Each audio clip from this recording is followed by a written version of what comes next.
So it looks like we can proceed further into the border actually. It was once Bangladesh's, but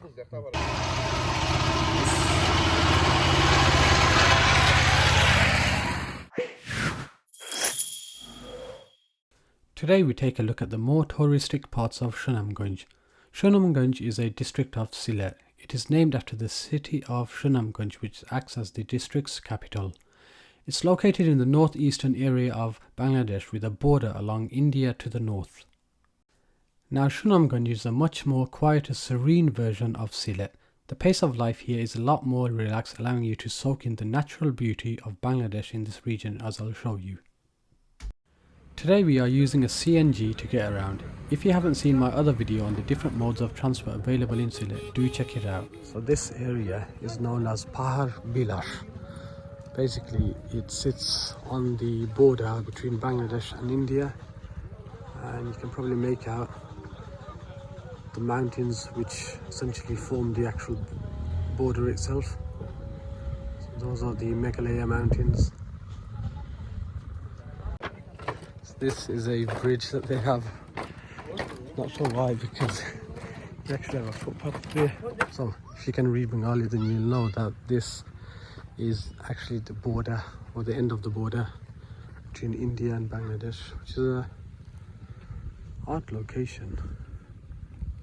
Obviously it's a relatively open border, but I'm sure there's another, in fact actually yes, there are security fences right over there.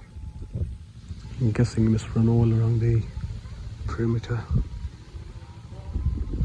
So it looks like we can proceed further into the border actually. To be honest, we're just following the lead of some other guys. If we get told to come back, then so be it. Let's give it a try. Following these guys. So we've come to essentially what is no man's land. It's quite nice. The mountains, it's quite hazy at the moment, but they are quite high. They are quite spectacular. It's quite nice what they've done with basically a border. They've turned it into a tourist attraction. The roads to many of these places are unpaved. They are passable when the weather is dry, but not sure what it's like when it rains.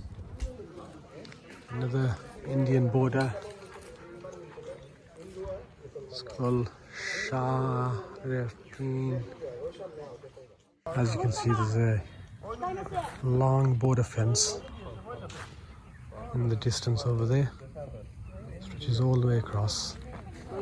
So that boxed off area over there is basically a fenced off area that allows Indian people to cross the border, I think once or twice a week, and then sell their goods here to Bangladeshi citizens, Bangladeshi people.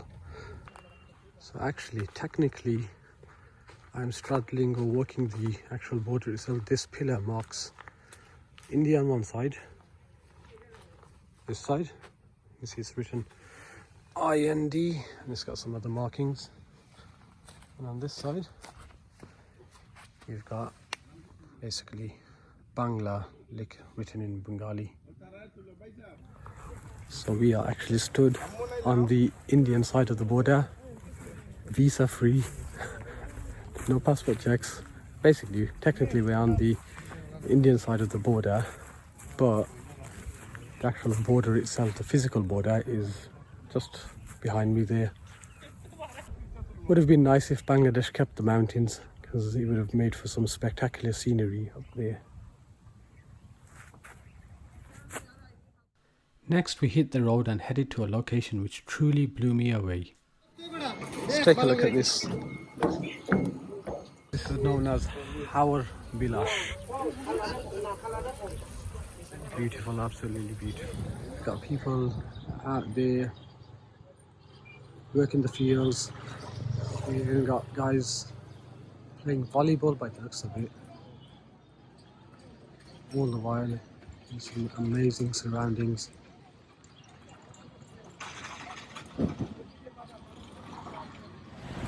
It's quite nice this time of year. As you can see, they've just been sowed. That's why That's why it looks quite green. I'd recommend a visit to Sunamganj if visiting the Sylhet region. Even though it isn't en route to anywhere particular, it can be a worthwhile detour. These are just 3 places I managed to see in one day. There is a lot more to see here, and each time I visit the region I find new tourist spots have popped up.